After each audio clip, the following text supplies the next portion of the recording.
All right, so in Greek, stoichon means element, metron means measure. So stoichiometry is the measure of elements. It is really just the calculation of the quantities of substances involved in a chemical reaction. Think moles. Think moles. Stoichiometry is literally like all of our mole ratios, all of our conversions. It's just a lot of math. The quantity is important in most commercial chemical reactions because wasting our reactants is very expensive. So a good example would be like if you're producing, let's say, like methane gas or something, and you need certain reactants to make that happen, you need to know exactly how much of each reactant to make your desired quantity of methane gas, right? Otherwise, you're just wasting a ton of product that your lab has bought, and it doesn't go very well, right? So that's why we use stoichiometry. Coefficients in these balanced chemical equations show the number of formula units that react, right?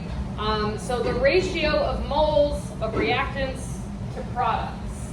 This can be used with the molar mass values to determine the number of grams of reactants and products, right? This is all just formality. I promise it's not as complicated as it sounds. You keep saying that. I promise. Okay, so these balanced equations, they just allow us to like know exactly how much we need to do a chemical reaction. Period. That's all it really is. And we use the coefficients as our mole ratios, right? So that's the whole point. Our coefficients are going to be the numbers that we use for all of our calculations. So these are the steps for kind of like writing these reactions out of these word problems and stuff. So the first step is like write the correct formula for reactants and products. All of your questions are going to give you the formula already, and most likely they're either going to be balanced already or they're just going to want you to balance it, but the balancing is very like minimalistic. You know what I mean? It's not going to take a lot of effort. It's only worth like 2 points, the balancing the equation, but it's essential to balance it correctly so you can get the right answer. You know what I mean? So you balance the equation and then you interpret the coefficients as your mole ratios, right? We're going to do an example. But if your formulas are incorrect, everything is going to be wrong, right? Because if you're supposed to have like 2 iron sulfates and you calculate for 3 because you balanced it wrong, then all of your questions are going to be wrong and I'm going to mark you wrong and you're going to get 0 points. So that would suck. But mole ratios are going to be conversion factors. So this is the synthesis of urea, and see we have ammonia here, and then we have carbon dioxide, and then we have urea and water. And so this is our mole ratio. We have 2 moles of ammonia, right, to every 1 mole of CO2. So that's a mole ratio. Coefficient. This is understood to be 1, right? Same thing on the other side. This is the mole ratio of reactants compared to each other. And this will be the mole ratio of products compared as well. I guess it's still the reactants. But the same thing can be done on the other side. So you can write it either way, depending on like what you start with and what you're given. The main point of this is just use your coefficients to do your math, right? So how much of one substance do you have relative to another substance, right? So all of these mole ratios are very valid. So 4 moles of NH3, we know we have 4 moles in this entire equation. We also know we have 5 moles of O2 because there's a 5 coefficient. So if it was to say, oh, you're given, let's say 10 grams of NH3, how many grams of O2 do you need for this reaction? You would start normally by going from grams of NH3 to moles NH3, right? And then somewhere in the middle, you have to get from moles of NH3 to moles O2. And that's where our molar ratio comes in, right? So either one, it would probably be, where's the O2? Somewhere. They don't have it on here, clearly. But that, of course not. But that is how we use it. For example, 10 grams of, let's say, NH3 can be converted to moles of NH3, but then after that, we must use our mole ratio which would be how many moles NH3? 4. 4 moles NH3. And if we're looking for O2, it would be 5 moles of O2. And this would give us the total moles of O2 that are needed. And from there, you can just go back to grams using your molar mass, right? But the main point that we're focusing on is that we have mole ratios with all of our reactants and all of our products. So if it asks you for one thing and it wants another thing, we just use our coefficients to get there, right? We're going to do lots of examples, so don't worry. So which ratio you use depends on what you need to do. So we can use it to relate the quantity of one reagent to the quantity of a product, right? We could say how much ammonia is there for, 6 moles of water. How much, right? Same thing can be done with the quantity of the product to the quantity of a reagent. So you could start with water and then say, oh, how much oxygen do I need? Same thing, one reagent to another, product to product. The mole ratios are just universal. They can work every which way you want them to. So this is another example. Ethylene burns in oxygen to produce carbon dioxide and water, right? So if we're looking up there, we're seeing our coefficients. C2H4 has nothing in front of it, automatic coefficient of 1, right? Oops. I have 3 oxygens, I have 2 CO2s, and I have 2 H2Os. So those are all my coefficients. We can consider these molecules, right? That's what these coefficients represent, molecules or moles, either one, right? So the molecular interpretation of this would be is that one molecule of C2H4, ethylene, reacts with 3 molecules of O2, right, because I have 3 O2s, to form 2 molecules of carbon dioxide and 2 molecules of H2O. Does it kind of make sense how we are relating the mole ratios to the coefficients? I think that's the main thing you gotta watch out for. Coefficients are key to everything. So this can also be thought of in terms of moles. Exactly the same thing, just say moles, right? 1 mole of C2H4 reacts with 3 moles of O2 to form 2 moles of carbon dioxide and 2 moles of water. Same exact thing, just a different word. Mole ratios. Amazing. We can also look through it to, oh my God, we can also look at it through the eyes of mass as well. Mass, there's a law of conservation of mass. Think you'll learn about that if you ever take physics more in-depthly, but the mass should be equal on both sides because we're not losing anything and we're not gaining anything. We're just doing a new reaction, right? So if you wanted to, you could break down this entire formula, and ideally, it should add up to about equal products and reactants. We shouldn't be losing anything unless it's on purpose. So the first part of stoichiometry is converting mole A to mole B, and that's using our molar ratios. So how many moles of CO2 are formed by burning 5.3 moles of C2H4? That's a good question. Sorry, let me erase this. How many moles? So we're given 5.3 moles of C2H4, obviously, and they want the moles of CO2. So that is our conversion factor, moles to moles, and our factor is going to be 2 moles of CO2 to 1 mole C2H4. So let's write this down on the board if I can find a piece of white chalk, which apparently I can't. Sucks to suck. Okay, so 5.3 moles of C2H4. Cool. And I want to get to, right, I want to be all the way over here at blank moles of CO2. So if I'm going from mole C2H4 to mole CO2, right, what goes on the top and what goes on the bottom? Same question, over and over. What goes on the bottom? Moles what? C2H4. Moles C2H4. And how many moles of C2H4 are there in this equation? There's just 1, right? So I have 1 mole of C2H4 in this whole equation. And And so that's part of my mole ratio. And if I want moles of CO2, what has to go in the top? Moles of CO2. Moles of CO2, and how many are there in here? 2. There's 2 moles of CO2. So I would put 2 moles on top, because that's what I want. 2 moles CO2. And then obviously we're going through and we're multiplying. So 5.3 times 2 is like 10.6 or something. Sure. And so I would get 10.6 moles of CO2, right? It's exactly how we're setting up the equation. You're simply taking what you're given in moles, using your little mole conversion, and then getting something else in moles, right? Just using your coefficients, yes.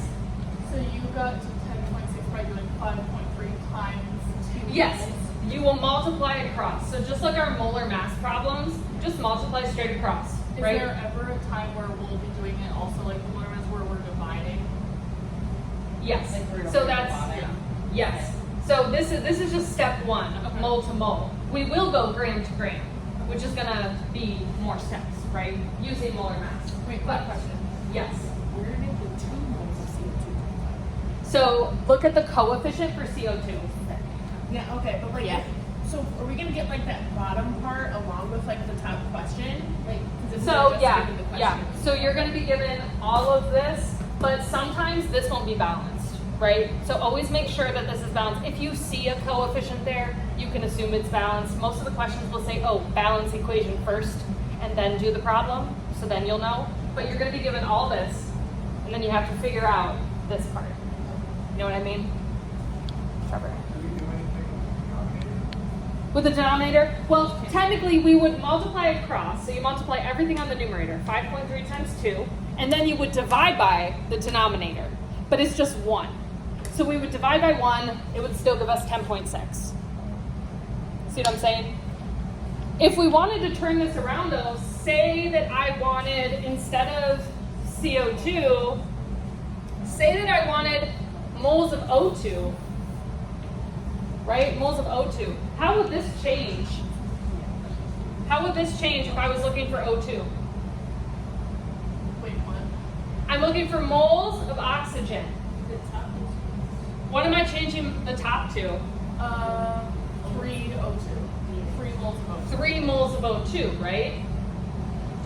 So 3 moles of O2, and that would be what, 15.9? So now I have 15.9 of O2. You see how that works? You can kind of switch it out and get what you need from what you're given, no matter where you are, right? Trevor, was there a follow-up?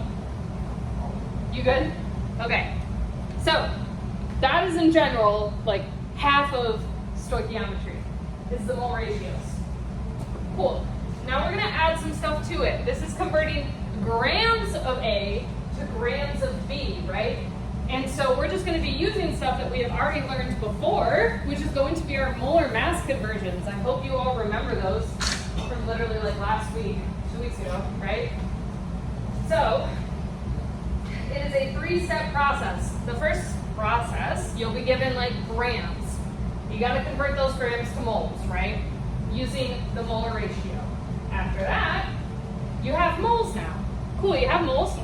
Now you gotta get to moles of something else. That's where our molar ratio comes in with our coefficients, right? And after that, you have your moles of whatever you wanted, but it wants grams. So you just have to convert moles back to grams using the molar mass. So it's like molar mass, molar ratio, molar mass. 3 steps. It seems more complicated than it is. Don't worry. Okay, so find the mass of water formed by burning 41.8 grams of C2H4. So it's the same equation we had before, but we're gonna have to go through all of these steps, right? So let's see if it'll give me blah, blah, blah, blah. Fine, we can start there. I'll put it up. So I'm starting with 41.8 grams of C2H4. What's my next step? I'm at grams of C2H4 and I need to get to moles of C2H4. When you put the molar mass. Yeah, so I'm going from grams to moles, grams A to moles A. So molar mass, right? whatever that is. It looks like 28.05. What's going on the top and what's going on the bottom? Would it be 1 mole on the top? Yeah, why? Because you want moles and you always put what you want on the top. Yes, yep. So moles going on top. I'm going to put 1 mole over 28.05 grams. So like 1 mole C2H4. So this is going to give me my moles C2H4. Awesome.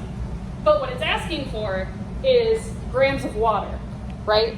So I have moles now. What I want to do now, though, is go from my moles of A to my moles of B. B, in this case, is water, what we want. So how am I going from moles of C2H4 to moles of H2O? What am I going to use there? Moles H2O, moles Yeah. C2H4. Yeah, I'm going to use a mole ratio, right? So it's going to be the same type of thing, getting multiplied out here. How many moles of C2H4 are in this? 2. Or wait, 1. 1. There's 1 mole of C2H4. Where does that go, on the top or the bottom? On the bottom. It goes on the bottom, because that's what we want to cancel. 1 mole C2H4, and what goes on the top? If I'm trying to find moles of H2O, what's going to go in my numerator? H2O.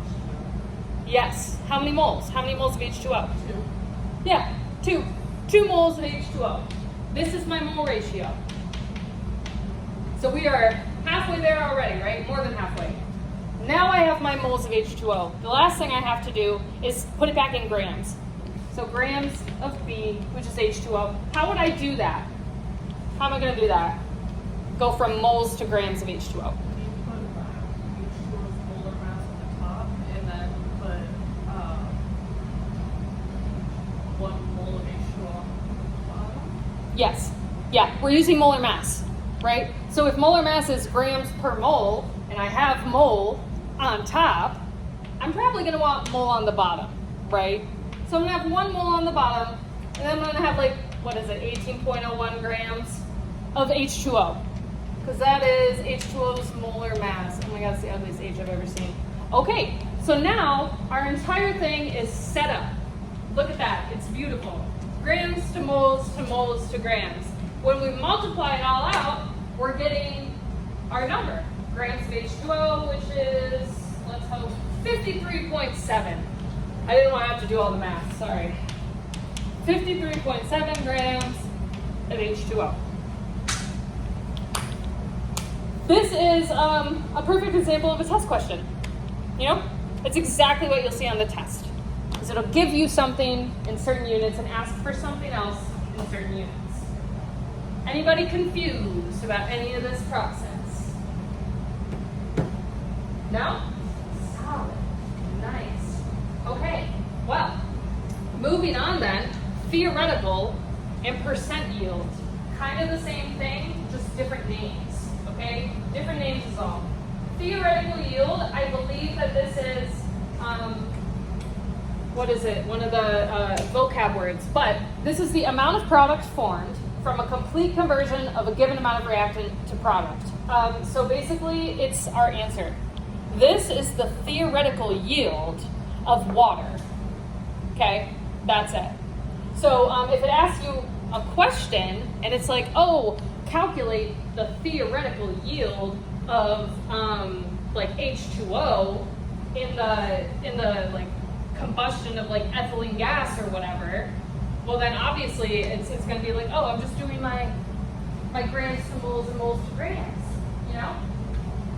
So let's see. It says calculate theoretical yield of copper when 53.2 grams of copper sulfide reacts with oxygen. So we have a lovely equation there, and it wants us to calculate the theoretical yield.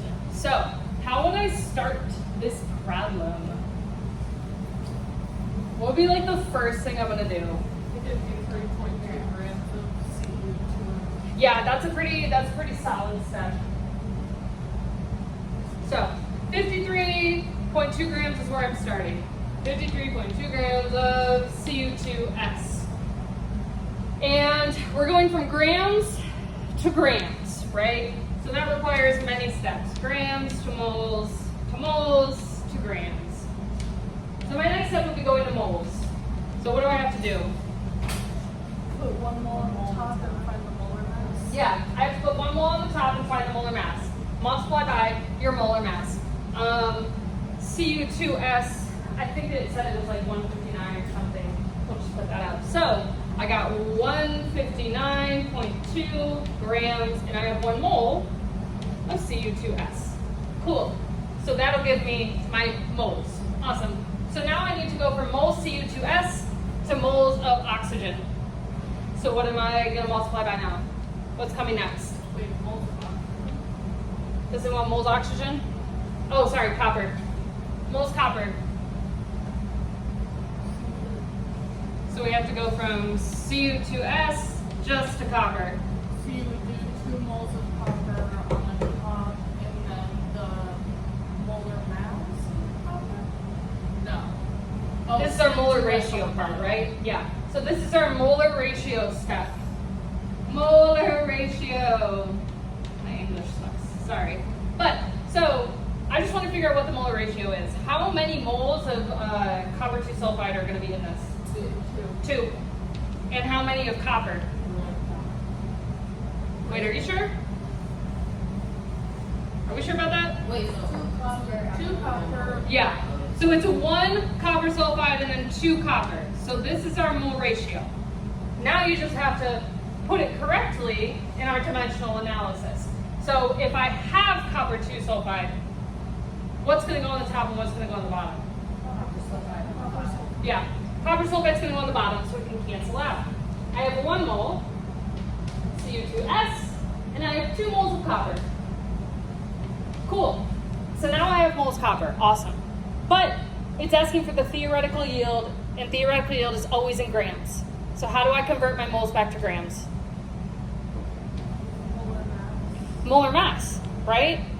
Molar mass. So if I have moles copper on the top, what has to go on the bottom to cancel out? 1 mole of copper. Moles copper, right? So 1 mole copper down here, and then 63.55 grams, which is our molar mass. And that'll get us back to grams. 65 grams. Nope. 63.55. Grams of copper. Cool. And so now you've solved it all the way through. And again, I'm just going to click this button so we can see the nice answer here. But it's going to be 42.5 grams of copper. Confusion about any of these steps?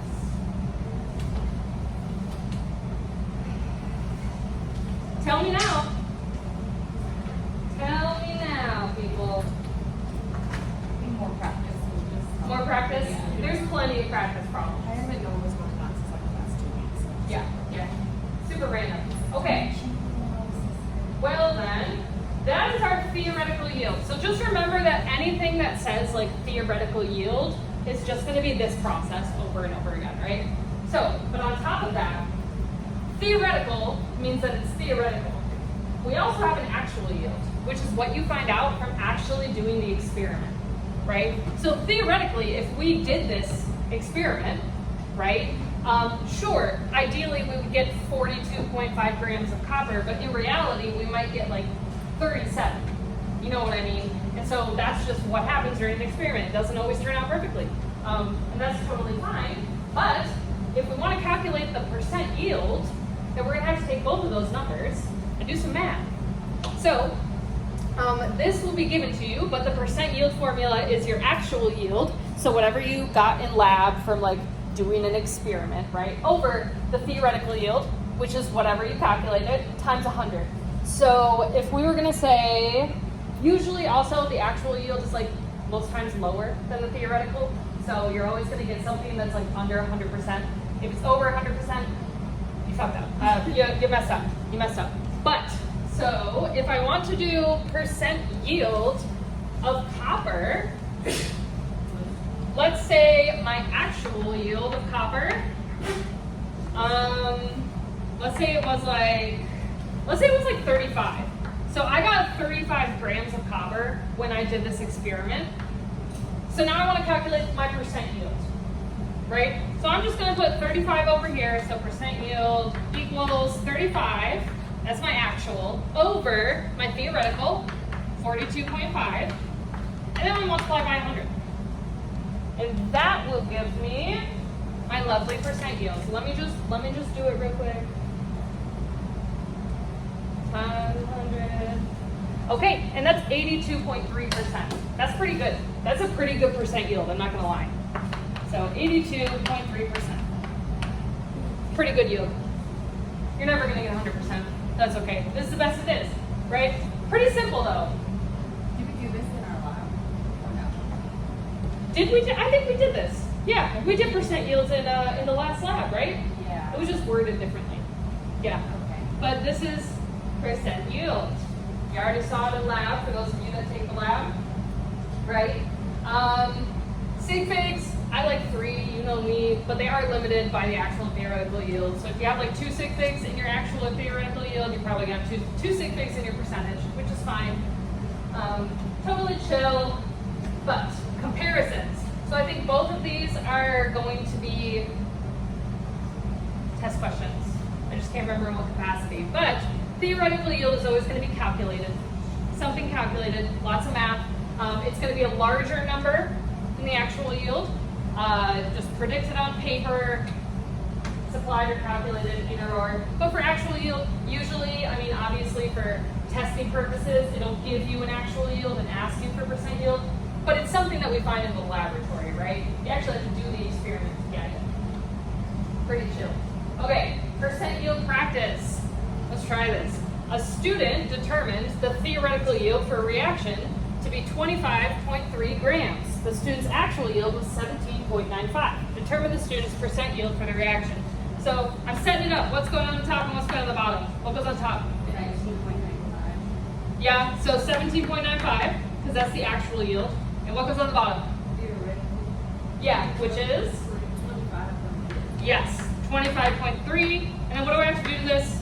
Multiply by. Multiply by 100. Amazing. See, it's not that bad, right? It's not that bad. So we get a 70.95% yield. It's not great, but it's something. That is percent yield. Now I have a whole ton of practice problems for us. That is all I have on stoichiometry for lecturing. The rest of it is all going to be our practice problems. So I'm going to switch over here. And if you flip to, I hope it's page 3 for you guys, but page 3, right here, I don't know how to turn the little lights on, I'm sorry, but we got 3 problems on this page. These are stoichiometry practice problems. So it's not going to ask you for percent yields or anything, but it is going to ask you to calculate grams.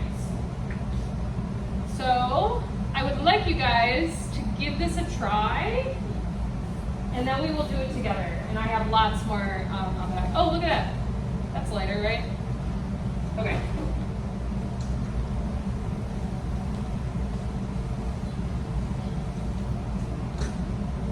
I'll leave this on the board if you want to reference it. But give these a try. These are important. You're going to have, test 4 has an enormous amount of math. Like 4 pages worth. So.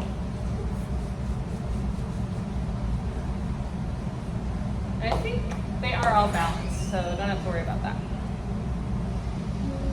Yeah. Chill.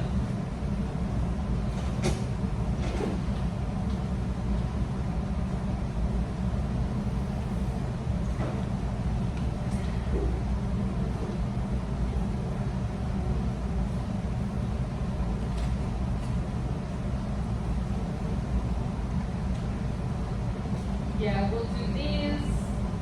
And then there's 2 more pages of math until we get to solutions. But I might, we'll see. We'll see how far we get.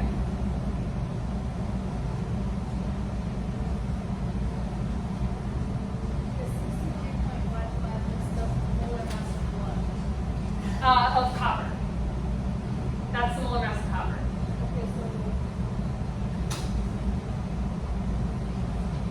Because it's like I'm going from like moles copper to grams copper.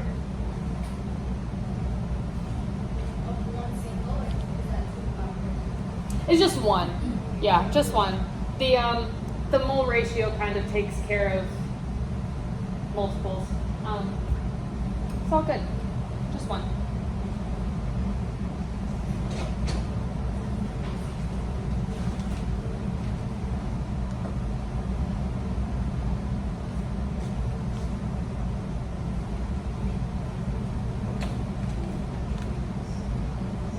Does anyone remember doing any of the stuff in high school chemistry?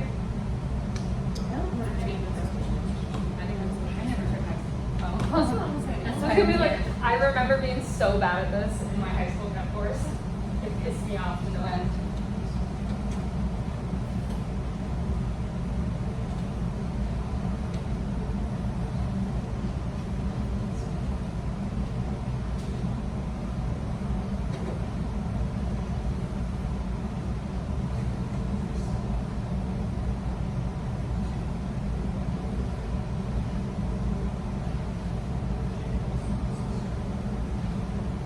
Just a reminder, the test closes today. Test 3. And like half of you haven't taken it. So We're on our way. yeah, we're on the take it out. Yeah, it's making me nervous. We're gonna hang out together in the testing center. Oh, you think so? Is that gonna work? Like, Yeah. I'm not opposed to group tests. Yeah. What a great idea. very good. Yeah. The homework would do Saturday. Yeah.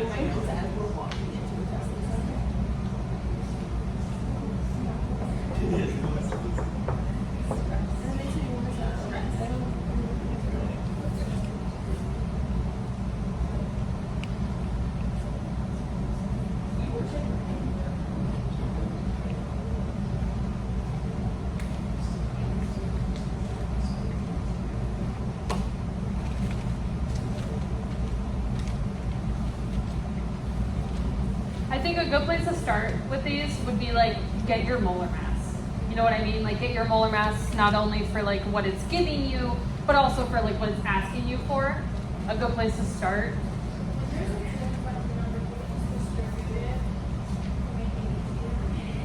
Like the coefficients for molar mass. So no. The subscripts, yes. Which one are you trying to do?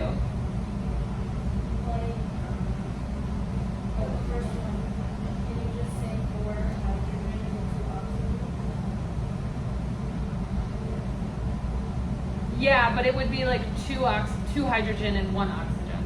You know what I mean? But it's asking for water. So technically it would just be a 1-to-1 ratio. Yeah? Well then why don't we go through this first one and then we'll continue with the rest. Just so we can get a feeling. So you guys can be confident about doing it. So this is gonna start, I always like to start with my molar masses, right? I told you guys that a long time ago. Always start with molar masses if you're using grams, because it's easier in the end. So I know that it's asking for grams of water, and it's giving me grams of hydrogen. So if I have molar mass, I know I'm gonna need molar mass for hydrogen, and I'm also going to need molar mass for H2O. In this case, with H2, hydrogen is a diatomic molecule. We count that as part of the molar mass. So if I have 2 of these and it's 1 gram per mole, it's giving me 2 grams per mole, right?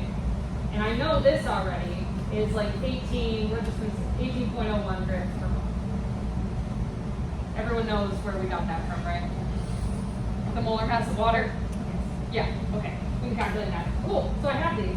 Next thing is I'm just going to set up my general like flow. How am I going to do it?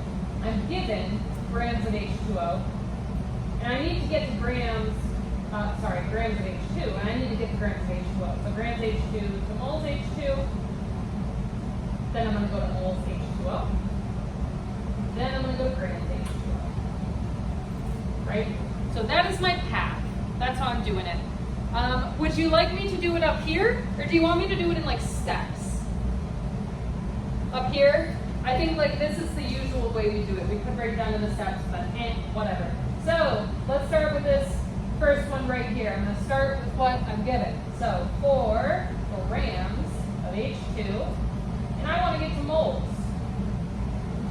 So So how am I going to do that? What am I multiplying by grams of H2? 1 mole over molar mass of H2. Yes, 1 mole over the molar mass, right? Use your molar mass. 1 mole over 2 grams of H2. That gives us moles of H2. Next, I need to get to moles of H2O. What do I use to do that? How can I get there? The molar mass of H2 on the top. Not yet, not yet. Let's use our mole ratio. Step number 2 for these is always going to be mole ratio.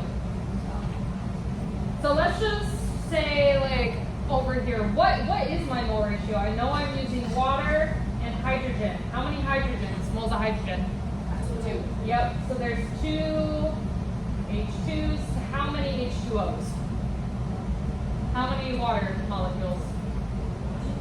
Wait, it's 2 of the H2O. How many water molecules? 2. 2 H2Os, right? And so you can just make this a 1-to-1. This is a 1-to-1 ratio. You could put 2 to 2, it doesn't matter, you know what I mean? But that's a 1-to-1 ratio. So I need to use this in this step. What's going on the top and what's going on the bottom? If I have up here moles of H2, what needs to go on the bottom here? H2. Moles of H2, right? And remember, I only have 1, because it's a 1-to-1 ratio. So 1 mole of H2. And what goes on the top? 1 mole H2O. Yeah, 1 mole H2O. So now I have moles of H2O. My last step is going to be getting moles of H2O into grams. How do I convert moles to grams? 1 mole at the bottom, 18. Yeah, I'm going to use my molar mass of water.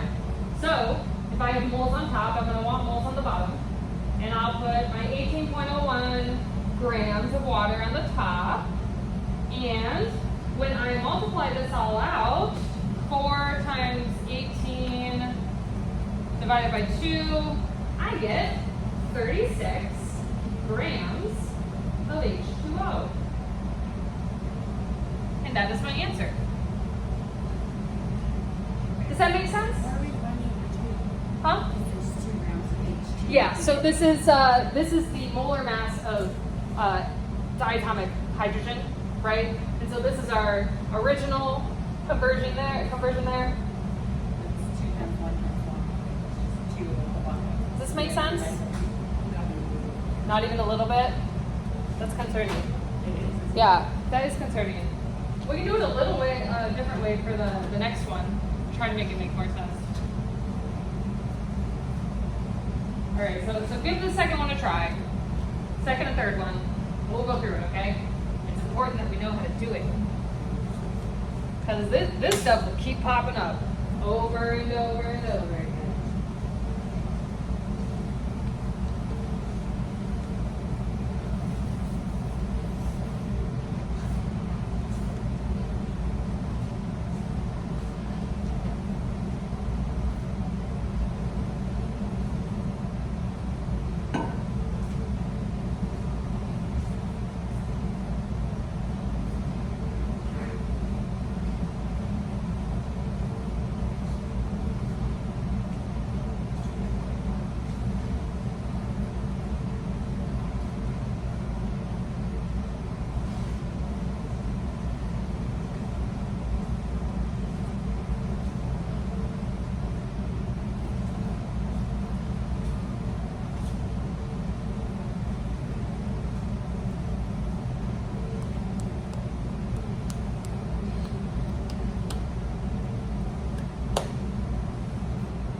Yeah. Good question.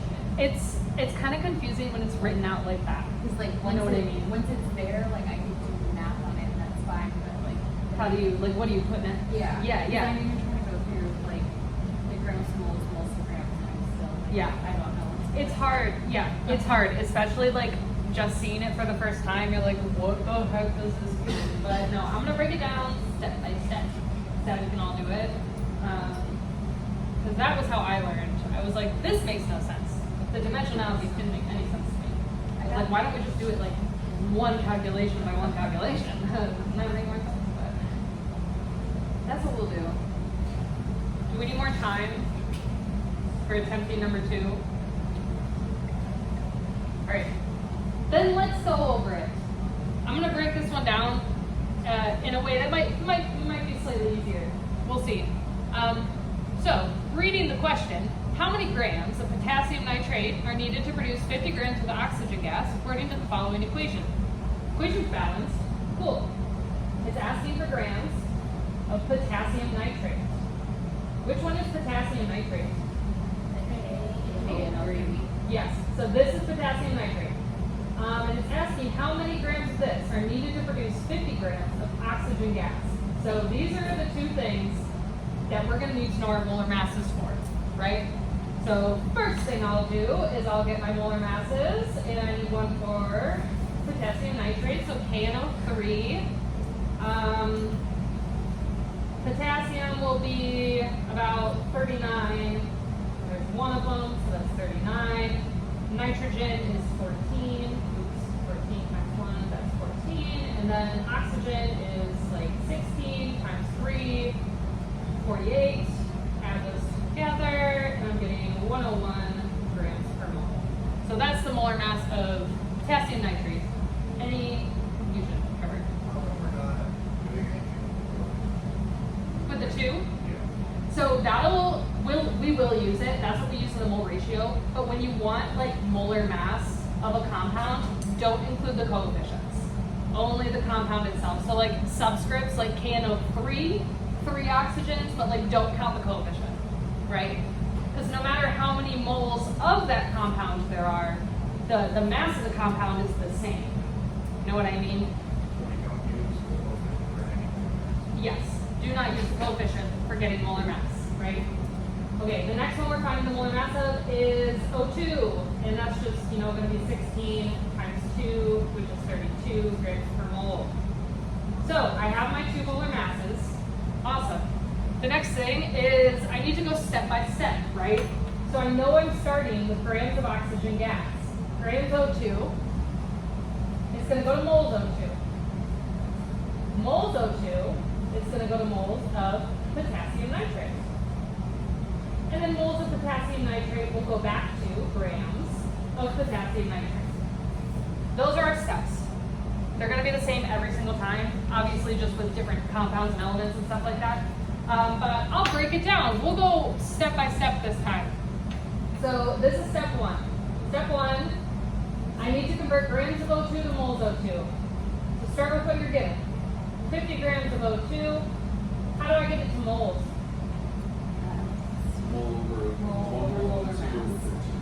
Yeah, I'm using my molar mass. So I'm going to go 1 mole on the top, because that's what I want, over 32 grams of O2. Let's see, when I divide this out, 50 divided by 32, I'm getting 1.56.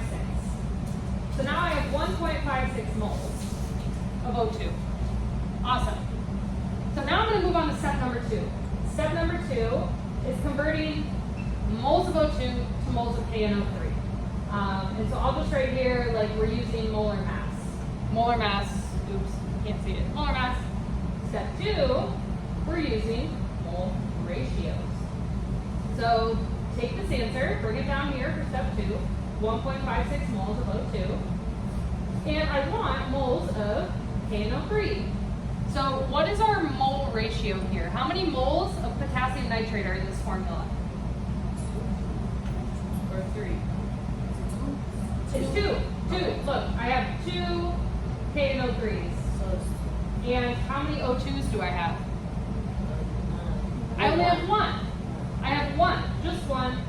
1 mole of O2. So my molar ratio is a 2-to-1 ratio, right? So if I'm going from moles O2 to moles KNO3, what goes on the top and what goes on the bottom?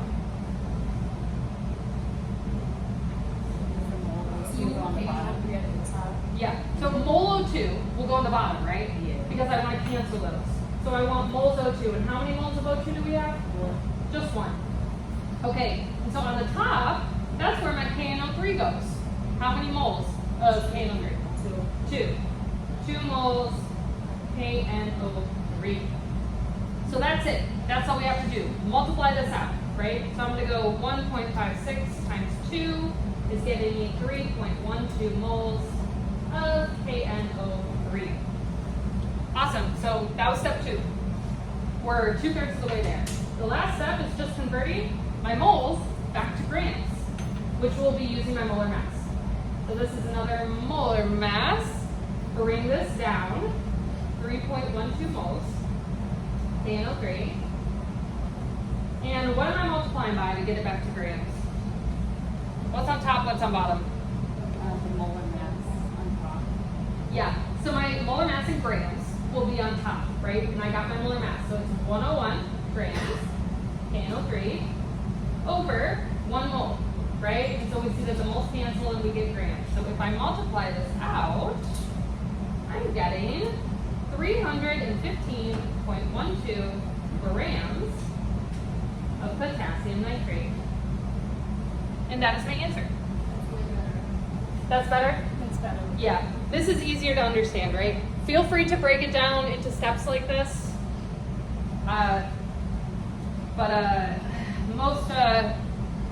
Most people do it like this, but this was very hard for me to understand when I was taking classes. So that's a good way to do it, right?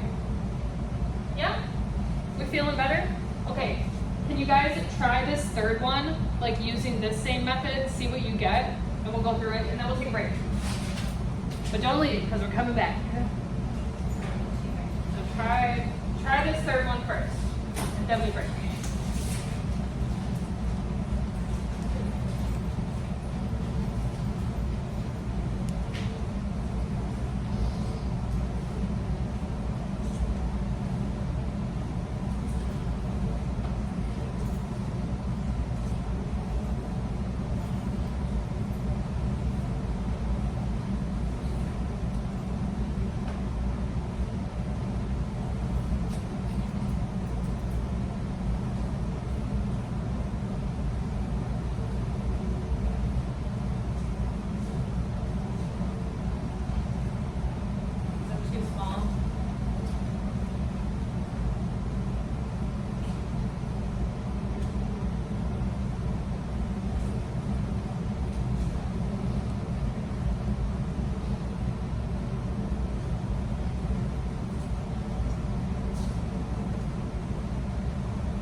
How we doing?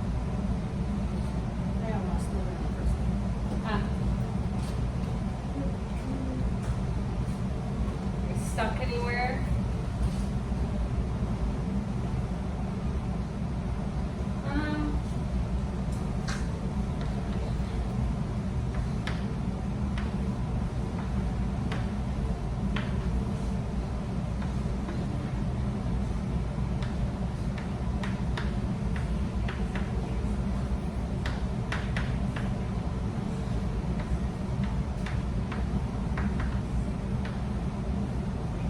So we just fucking the molar mass for aluminum and oxygen? Yes. Well, you'll need aluminum's molar mass and then aluminum oxide's molar mass. So Al2O3.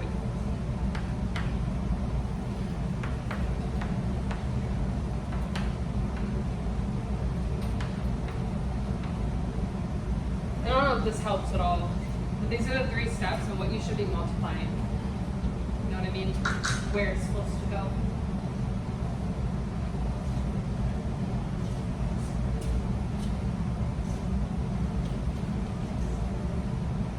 I feel like I never write it big enough.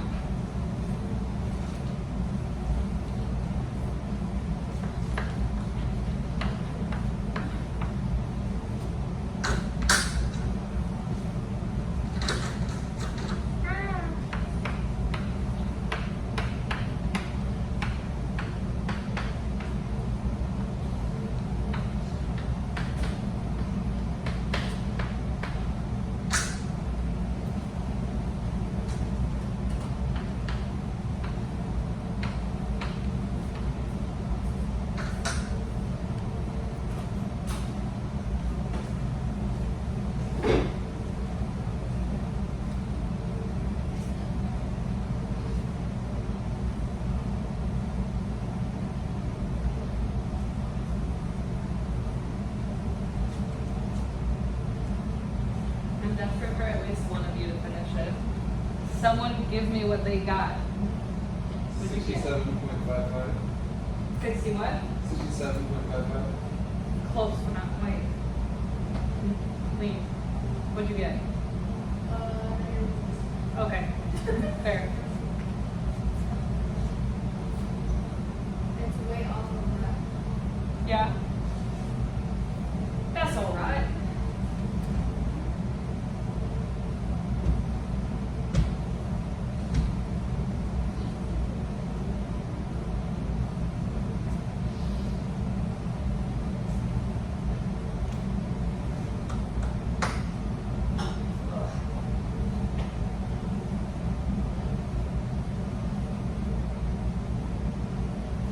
Wait, so do we, so we're given aluminum, right, and we go to the mold aluminum to the mold aluminum oxide, and back to the grams of aluminum oxide? Yes.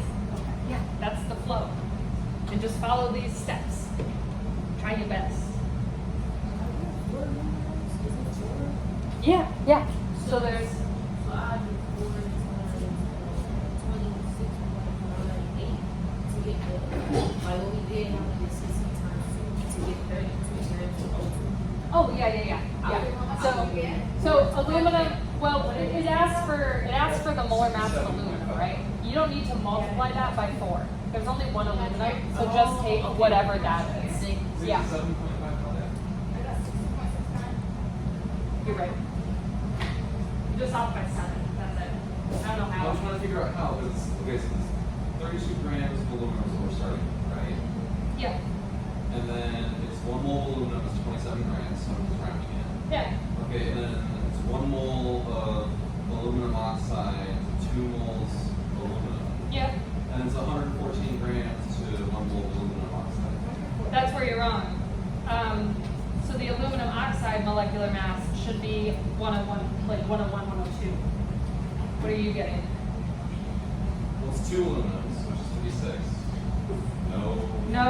So aluminum is like 26.9, 27. Multiply that by 2. And then it should be 48 for the total oxygen. Yeah. Like, I'm pretty sure you're like right, but not. But a 27 times 2 can't be 48. No. 16 times 3 is 48 for oxygen. Yeah. I just meant like, so it would be 48 plus whatever 27 times 2 is. 54. So it'd be like 102. Okay. Has everyone had a chance to try it? Do we need more time? Do we want to keep trying to go? Keep doing it? Keep trying? Yeah. Keep going. Try to get through it. It's fun. It's fun. It is. Yeah.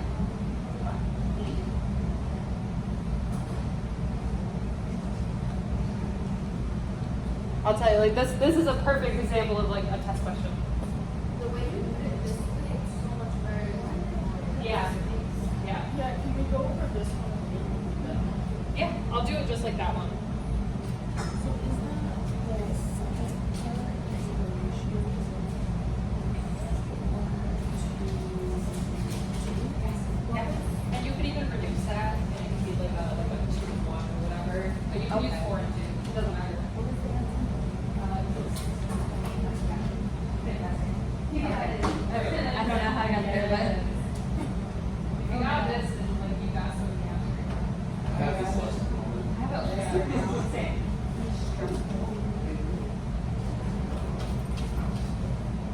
That's good practice for it. That's good. Yeah. Okay. So we know that it has to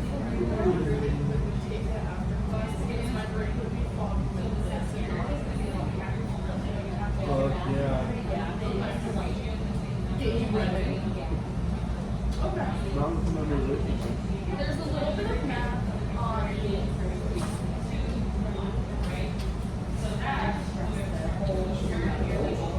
multiple choice paper. It's so easy.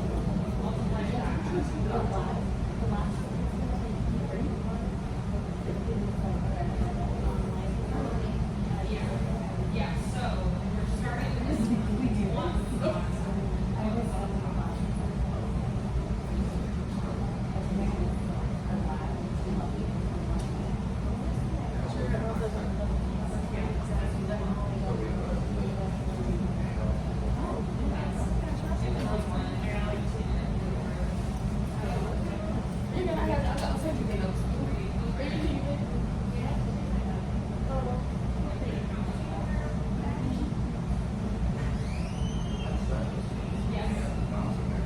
Yeah.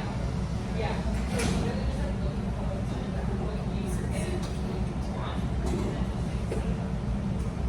So yeah, that's it. That's correct. There's just one more molar mass.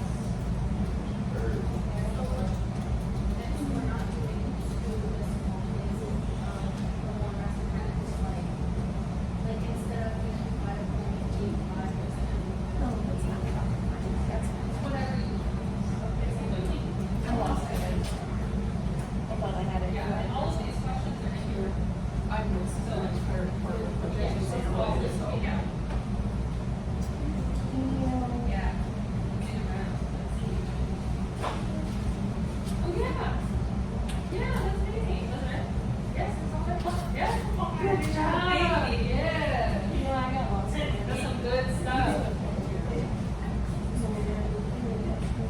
That's a little. Yes. You guys Literally two. I'm already right. It's fun.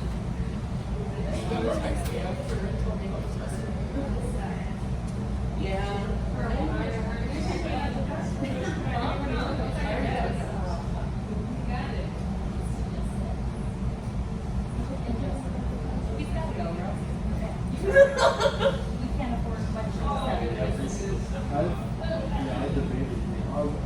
Honestly, wrong numbers are very That's easy.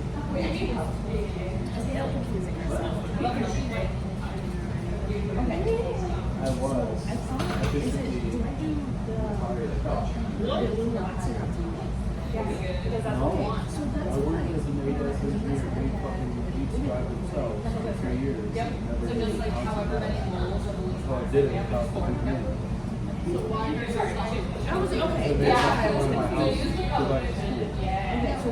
And you actively want Or to go back to school? Yeah. Okay. Yeah, because they need to be more.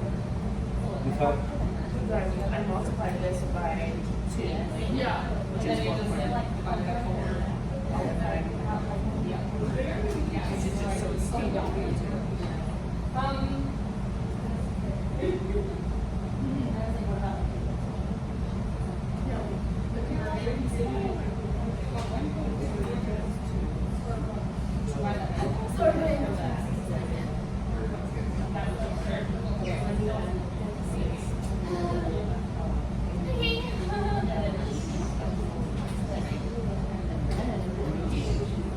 When did it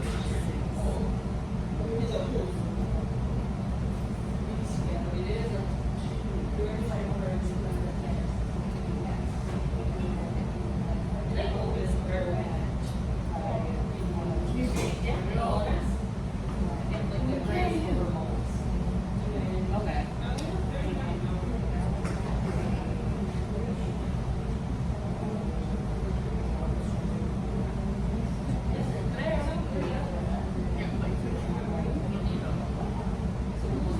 And then whatever that answer is your answer. Is it, I'm going to do 0.6 times that? Yep, I'm going to do it. It should give you around. Yep. Okay. Yep. It is within the range. Exactly. Okay. So it seems like all of y'all understood this pretty well. I'm not gonna lie. So I'm gonna go do it real quick and then we will break. Okay? So let's go through it one time. Hold on, I'm going to record this last part for you. Yeah, okay. Oh, wait, So I have you send that to me. how many grams of aluminum oxide are formed when 32 grams of aluminum react with excess oxygen gas according to this equation? So it's asking how many grams of aluminum oxide are formed. This is aluminum oxide, so that's what we want. It's giving us 32 grams of aluminum. This is aluminum. So those are the two things I'm using. I'm going to get their molar masses, because that makes sense to me. So the molar mass of aluminum, there's only one of them, and I believe it's going to be, what, around 27? Yeah. 27 grams per mole? Very cool. So that's the molar mass of aluminum. Al2O3, that would be 27 times 2, which is 54. Yeah. And then O3, so 16 times 3, which is 48. Add those together, I'm getting 102 grams per mole. Make sense? Yep. So I have my molar mass, is awesome. Why don't I make this easy also, and let's do our mole ratio right now too. So my mole ratio, I know I need aluminum, and I know I need Al2O3. What is my mole ratio between these two? How many aluminums? 4. I have 4 moles of aluminum, right? And how many of aluminum oxide? 2. Yeah. And so I could even reduce this, and it could be a 2 to 1 ratio. You know what I mean? Either or, you're going to get the same number. It doesn't matter. So, step number 1, I need to go from 32 grams of aluminum to moles of aluminum. How am I getting there? How am I getting the moles? Grams on the bottom and 1 mole on the top. Yes. So molar mass of aluminum. I'm going to use, yes, yeah, no, you're right. I'm going to use my molar mass of aluminum, so 27 grams, over 1 mole of aluminum. And when I multiply that out, 32 divided by 27, I'm getting, yeah, 1 point, I got 1.2. yeah, 1.2 is good enough for me. You know what I mean? I'm rounding. 1.2 moles of aluminum. So, step number 2.